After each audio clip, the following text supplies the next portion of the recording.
ایک بادشاہ کسی ملحق بیماری میں مبتلا ہو گیا۔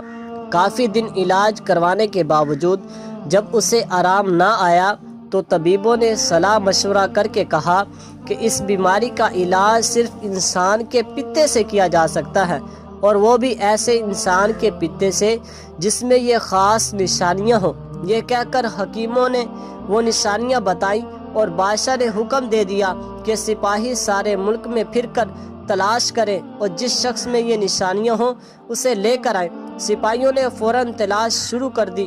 خدا کا کرنا ایسا ہوا کہ وہ ساری نشانیاں ایک غریب کسان کے بیٹے میں مل گئیں۔ سپاہیوں نے کسان کو ساری بات بتائی کہ بادشاہ کے علاج کے لیے تیرے بیٹے کے پتے کی ضرورت ہے، اسے ہمارے ساتھ بھیج دے، اس کے بدلے جتنا چاہے روپیہ لے لے۔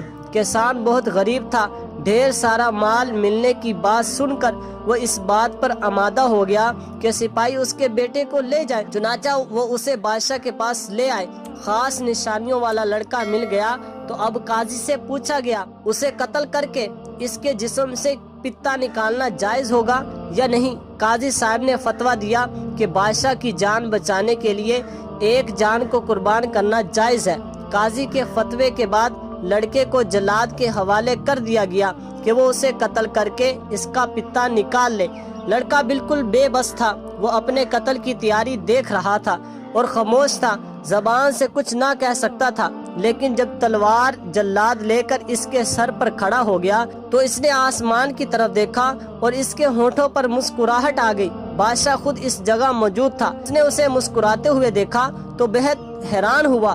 جلاد کے ہاتھ میں ننگی تلوار دیکھ کر تو بڑے بڑے بہادر خوف سے کانپنے لگتے ہیں۔ اس نے جلاد کو روکنے کا اشارہ کر کے لڑکے کو اپنے پاس بلایا اور اس سے پوچھا، لڑکے یہ تو بتا اس وقت مسکرانے کا کون سا موقع تھا؟ لڑکے نے فوراً جواب دیا، حضور والا، دنیا میں انسان کا سب سے بڑا سہارا اس کے والدین ہوتے ہیں، لیکن میں نے میرے والدین نے روپیے کے لالچ میں مجھے آپ کے سپرد کر دیا۔ ماں باپ کے بعد دوسرا سہارا انصاف کرنے والے قاضی اور بادشاہ ہوتا ہے کہ اگر کوئی ظالم کسی کو ستائے، قتل کرے تو وہ اسے روکے، لیکن قاضی اور بادشاہ نے بھی میرے ساتھ انصاف نہ کیا۔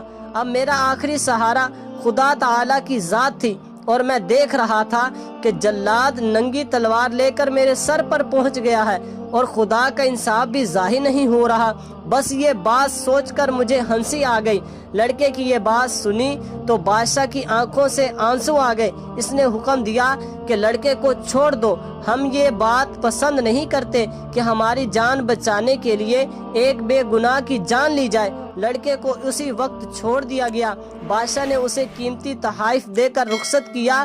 کہتے ہیں کہ اسی وقت سے بادشاہ کی بیماری گھٹنی شروع ہو گئی اور چند دن میں ہی وہ بالکل درست ہو گیا۔